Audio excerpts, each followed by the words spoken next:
যে খবরের দিকে নজর রাখবো, আজ 18তম দিনে রাহুল গান্ধীর ভারত জোড়ো ন্যায়যাত্রা এবং আজই বিহারের লাভা ব্রিজ হয়ে বাংলায় ফের প্রবেশ করবে রাহুল গান্ধীর এই ভারত জোড়ো ন্যায়যাত্রা। এবং রাহুল গান্ধীর এই ভারত জোড়ো ন্যায়যাত্রার একমাত্র সফর সঙ্গী কলকাতা টিভি। বিহার হয়ে আজ মালদার পথে রাহুল গান্ধীর এই ভারত জোড়ো ন্যায়যাত্রা। মূলত যেই যাত্রা শুরু হয়েছিল 14ই জানুয়ারি থেকে, সেই যাত্রা এখনো পর্যন্ত চলছে এবং 67 দিনে 6700 কিমি পথ অতিক্রম করবেন রাহুল গান্ধী।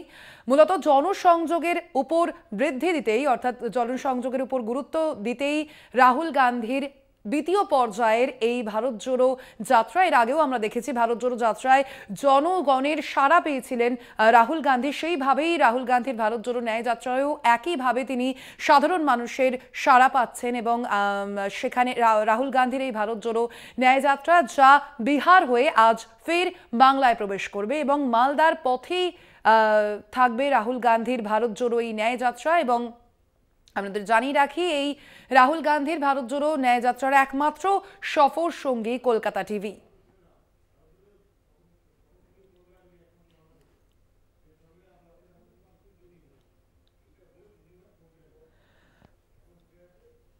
রাহুল গান্ধীর ভারত জোড়ো ন্যায়যাত্রার একমাত্র সফর সঙ্গী কলকাতা টিভি এবং সেখান থেকেই রয়েছেন আমাদের বিশেষ প্রতিনিধি সুচন্দ্রিমা। আমরা কথা বলবো তার সঙ্গে, বিস্তারিত জানবো যে রাহুল গান্ধীর ভারত জোড়ো ন্যায়যাত্রা এখন কোথায় রয়েছে। সুচন্দ্রিমা, এই মুহূর্তে কোথায় রয়েছে রাহুল গান্ধীর এই ন্যায়যাত্রা এবং কখন প্রবেশ করবে বাংলায়? দেখো, আজকে আমরা পাটিহাট থেকে রওনা দিয়েছি সকালে এবং ফ্ল্যাগ হস্তান্তরের যে জায়গা, সেই জায়গায় যাচ্ছি বিহার বাংলা বর্ডার লাভা ব্রিজের কাছে। সেখানে বাংলার সাইডে এসে ফ্ল্যাগ হস্তান্তর হবে এবং মর্নিং ব্রেক যেটা হওয়ার কথা দেবীপুর রতুয়াতে, মালদায় প্রবেশ করে কিন্তু সেখানে আজকে 12:30 নাগাদ সাংবাদিক বৈঠক করার কথা রয়েছে দেবীপুরে জয়রাম রমেশের। এবং রতুয়া স্টেডিয়াম থেকে আবার দুপুর দুটোয় যাত্রা ফের শুরু হবে লাঞ্চ ব্রেকের পর। বিকেলে পোস্ট অফিস মোড় ইংলিশ বাজার, মালদা পোস্ট অফিস মোড় ইংলিশ বাজার, সেখানে গিয়ে আজকে জনসভা অর্থাৎ পাবলিক অ্যাড্রেস করবেন রাহুল গান্ধী। বিকেল 5টা নাগাদ সেখানে ইভিনিং ব্রেকে পোস্ট অফিস মোড় ইংলিশ বাজারে সেখানে রাহুল গান্ধী বক্তব্য রাখবেন।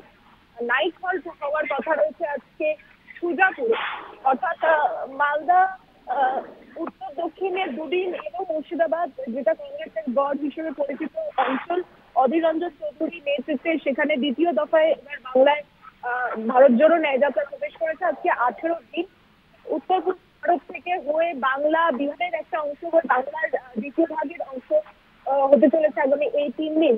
এবং তারপর 2 তারিখের পর কিন্তু ঝাড়খণ্ডে আবার প্রবেশ করে যাবে। ঝাড়খণ্ড ওড়িশা হয়ে বিহারের যে অংশ বাকি রয়েছে, অর্থাৎ এখন শুরুতে যে সীমাঞ্চল হলো বিহারে, তারপর পূর্বাঞ্চল হয়ে কিন্তু উত্তরপ্রদেশ, সেখানে পূর্বাঞ্চলের পর বিহারের পূর্বাঞ্চলের পর উত্তরপ্রদেশে সেখানে প্রবেশ করে যাবে ভারত জোড়ো ন্যায়যাত্রা। তাই যত সময় গড়াচ্ছে মানুষের ভিড় যেমন বাড়ছে, এই যাত্রার সঙ্গে মানুষজন শুনতে আসছে যে রাহুল গান্ধী কি বলছে।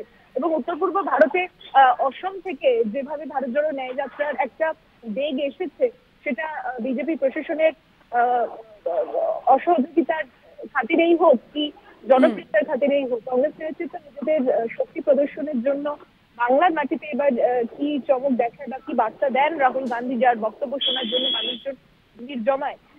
বেকারি নিয়ে বারংবার তিনি বলছেন, মূল্যবৃদ্ধি নিয়ে বারংবার তিনি বলছেন এবং এই আর্থিক সামাজিক ন্যায়ের কথা ভারত জোড়ো ন্যায়যাত্রার সঙ্গে যুক্ত করেছেন যিনি, সেই রাহুল গান্ধী মানুষের ন্যায় বিচার কতটা দিতে পারেন দেশের মানুষ কিন্তু সেটা জানার জন্য রয়েছেন। এবং বাংলায় দ্বিতীয় ভাগে অবশ্যই ভাবে জোট প্রসঙ্গ ওঠাটাই স্বাভাবিক, কারণ তৃণমূল কংগ্রেস এখানে অন্যতম শরিক। ইন্ডিয়া জোটে কংগ্রেসের আসন ভাগাভাগি নিয়ে ফয়সলা না হওয়ার জন্য তারা কিন্তু একলা চলন নীতির কথা জানিয়ে দিয়েছে। তাই দ্বিতীয় ভাগে এসে মালদা মুর্শিদাবাদ এই অঞ্চল থেকে একলা লড়ার কথা নাকি জোট নিয়ে কোনো সম্ভাবনার কথা রাহুল বলেন, সেটা জানার অপেক্ষা রয়েছে আমরা। একেবারেই সুচন্দ্রিমা, ধন্যবাদ তোমাকে।